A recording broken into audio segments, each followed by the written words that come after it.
শিক্ষার্থীরা আমরা শিখে নিলাম কিছু গুরুত্বপূর্ণ শূন্যস্থান পূরণ এবং সংক্ষিপ্ত প্রশ্ন উত্তর। এই অধ্যায়ের পূর্ণাঙ্গ ক্লাসটি আমি পূর্বে নিয়েছি, সেই ক্লাসের লিঙ্কটি আমি এই ক্লাসের ডিসক্রিপশনে দিয়ে দিব, যাদের প্রয়োজন তারা দেখে নিও। আসসালামু আলাইকুম। চতুর্থ শ্রেণীর শিক্ষার্থীরা, তোমাদের আজকের পাঠে স্বাগত জানাচ্ছি। আজ আমরা পড়ব বিজ্ঞান বিষয়ের অধ্যায় 1, জীব ও পরিবেশ। এই অধ্যায় থেকে আমরা কিছু গুরুত্বপূর্ণ সংক্ষিপ্ত প্রশ্ন উত্তর ও শূন্যস্থান পূরণ শিখব। তোমাদের প্রত্যেকটা পরীক্ষায় সংক্ষিপ্ত প্রশ্নের উত্তর লিখতে হয় এবং শূন্যস্থান পূরণ লিখতে হয়, তাই তোমরা এই প্রশ্নের উত্তরগুলো খুব ভালোভাবে শিখবে। শিক্ষার্থীরা, তাহলে চলো ক্লাসটি শুরু করি। প্রথমে আমরা শূন্যস্থান পূরণগুলো শিখে নিব। শূন্যস্থান পূরণ।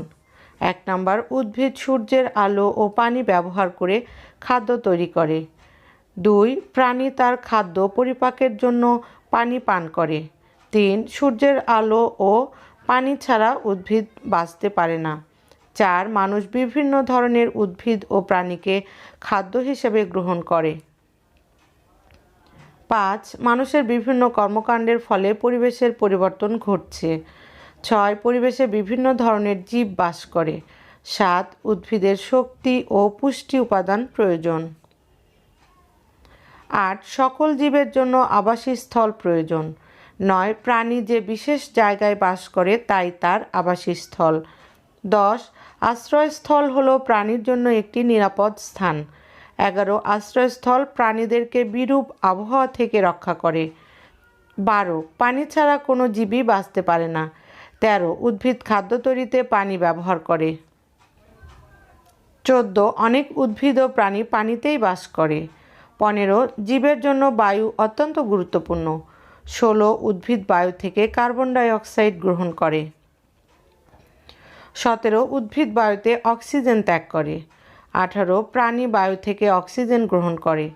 19, খাদ্যের জন্য মানুষ প্রত্যক্ষ বা পরোক্ষভাবে পরিবেশের উপর নির্ভরশীল। 20, উদ্ভিদ সূর্যের আলো ব্যবহার করে নিজের খাদ্য নিজেই তৈরি করে। 21, প্রাণী নিজের খাদ্য নিজে তৈরি করতে পারে না। 22, প্রাকৃতিক দুর্যোগের কারণে পরিবেশের পরিবর্তন ঘটে। 23, বিভিন্ন ধরনের প্রাকৃতিক সম্পদ আহরণের জন্য মানুষ পরিবেশের পরিবর্তন করছে। 24, পরিবেশের পরিবর্তনের ফলে বৃষ্টিপাত এবং তাপমাত্রা পরিবর্তন ঘটে। 25, প্রাকৃতিক দুর্যোগের ফলে প্রাণীদের আবাসস্থল মারাত্মক ক্ষতিগ্রস্ত হয়।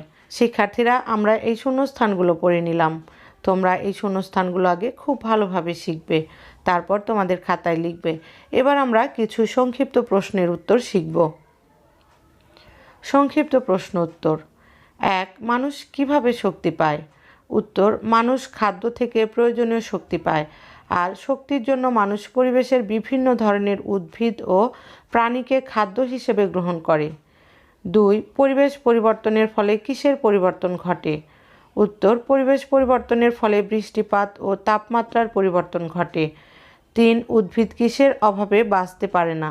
উত্তর, উদ্ভিদ সূর্যের আলো ও পানির অভাবে বাঁচতে পারে না। 4, পরিবেশ কাকে বলে? উত্তর, আমাদের চারপাশে বিদ্যমান সব কিছুকে একত্রে পরিবেশ বলে। 5, পরিবেশ কয় ধরনের ও কী কী? উত্তর, আমাদের চারপাশে 2 ধরনের পরিবেশ বিদ্যমান, যথা 1, প্রাকৃতিক পরিবেশ ও 2, মানুষের তৈরি পরিবেশ। 6, খাদ্যের জন্য প্রাণী কিসের উপর নির্ভরশীল? উত্তর, খাদ্যের জন্য প্রাণী পরিবেশের বিভিন্ন ধরনের উদ্ভিদ ও প্রাণীর উপর নির্ভরশীল। 7, আশ্রয়স্থল কি? উত্তর, আশ্রয়স্থল হলো প্রাণীর জন্য একটি নিরাপদ স্থান, যা তাকে আক্রমণকারী প্রাণী ও বিরূপ আবহাওয়া যেমন ঝড় বাদল থেকে রক্ষা করে। 8, জীবের পানির প্রয়োজন কেন? উত্তর, পানি ছাড়া কোনো জীব বাঁচতে পারে না।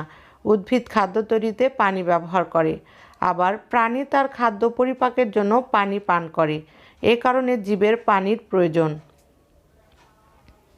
9, প্রাণী বায়ু থেকে অক্সিজেন গ্রহণ করে কেন? উত্তর, অক্সিজেন ছাড়া কোনো প্রাণী বেঁচে থাকতে পারে না।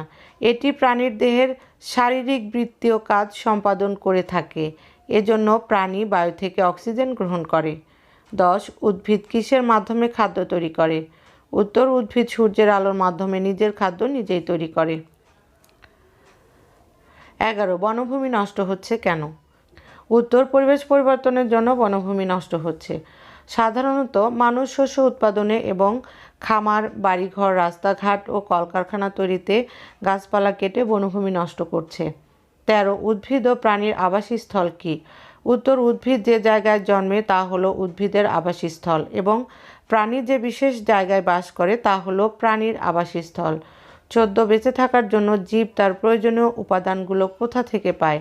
উত্তর, বেঁচে থাকার জন্য জীব তার প্রয়োজনীয় উপাদানগুলো পরিবেশ থেকে পেয়ে থাকে। শিক্ষার্থীরা, আমরা শিখে নিলাম কিছু গুরুত্বপূর্ণ শূন্যস্থান পূরণ এবং সংক্ষিপ্ত প্রশ্ন উত্তর। এই অধ্যায়ের পূর্ণাঙ্গ ক্লাসটি আমি পূর্বে নিয়েছি। সেই ক্লাসের লিঙ্কটি আমি এই ক্লাসের ডিসক্রিপশনে দিয়ে দিব। যাদের প্রয়োজন তারা দেখে নিও। এতক্ষণ সাথে থাকার জন্য অসংখ্য ধন্যবাদ। ক্লাসটি ভালো লাগলে তোমরা লাইক, কমেন্ট করবে এবং বন্ধুদের সাথে শেয়ার করে দেবে। তোমরা যারা এখনও চ্যানেলটি সাবস্ক্রাইব করনি তারা চ্যানেলটি সাবস্ক্রাইব করবে এবং সকল ভিডিও নোটিফিকেশন সবার আগে পেতে বেল আইকনে ক্লিক করবে। পরবর্তী ক্লাস দেখার আমন্ত্রণ জানিয়ে আজকের মতো বিদায় নিচ্ছি। আল্লাহ হাফেজ।